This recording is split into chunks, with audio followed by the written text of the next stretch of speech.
Good day po. So, by the way, my name is Kenneth T. Bautista from session BIT 3A. So, I'm going to explain the car alarm and car immobilizer. So, let's proceed.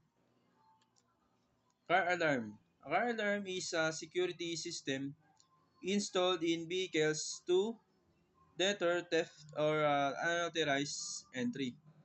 It typically consists of sensors that monitor various aspects of the car, such as movement, vibration, door openings, or changes in electrical current. When triggered, the alarm emits a loud siren or sirena, tawagin, no? Or horn sound, often accompanied by flashing lights to draw attention and alert nearby individuals of a potential threat. Modern car alarms may also be connected to a remote control or a smartphone app, allowing the owner to disarm, or receive notifications about their vehicle security status. Car alarms serve as a deterrent to potential thieves and provide peace of mind to car owners regarding the safety of their vehicles. So, ano nga po yung car alarm? So, yung car alarm, ito yung seguridad ng sasakyan natin, no? Seguridad sa mga sasakyan natin, no? Para mapigilan yung mga pagnanakaw. So, yung car alarm, ito yung yung pinaka safety purposes ng isang sasakyan. So, I have a video here. So, I'm gonna show you a video clip, no? About the car alarm. So, panoorin natin yung iba't ibang sound ng car alarm ng isang sasakyan.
So, nakita naman natin yung mga, so yun nga pala, no? Ah, nakita naman natin, no, na may iba-iba pa ng mga sound ng car alarm, no? So, I'm going to proceed the uh, next the car immobilizer. So let's proceed. So car immobilizer. A car immobilizer is a security feature designed to prevent a vehicle from starting or being driven without the correct key or authentication method. It works by electronically linking the engine control unit or ECU or the ignition system to a transponder chip within the key or a separate key fob. When the key is inserted into the ignition or brought into close proximity, The ignition system, the immobilizer system, communicates with the keys transponder. If the code transmitted by the key matches the one program into the vehicle's immobilizer system, the engine is allowed to start. If not, the engine remains immobilized, preventing the vehicle from being driven. This technology significantly reduces the risk of unauthorized vehicle use and adds an extra layer of security to modern cars. So ano nga po yung yung car immobilizer. So yung car immobilizer, ito yung seguridad na dinisenyo para pigilan ang sasakyan na ah, napaanda rin o magamit ng walang susi. So ito yung karagdagang seguridad sa mga modernong sasakyan.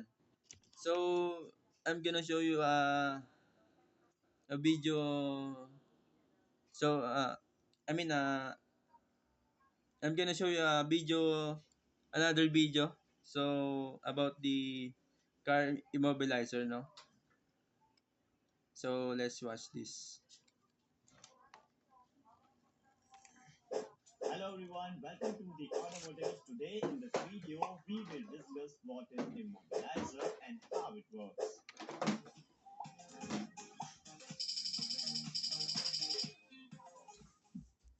Nowadays, in modern automobile era, almost every premium car is equipped with immobilizer.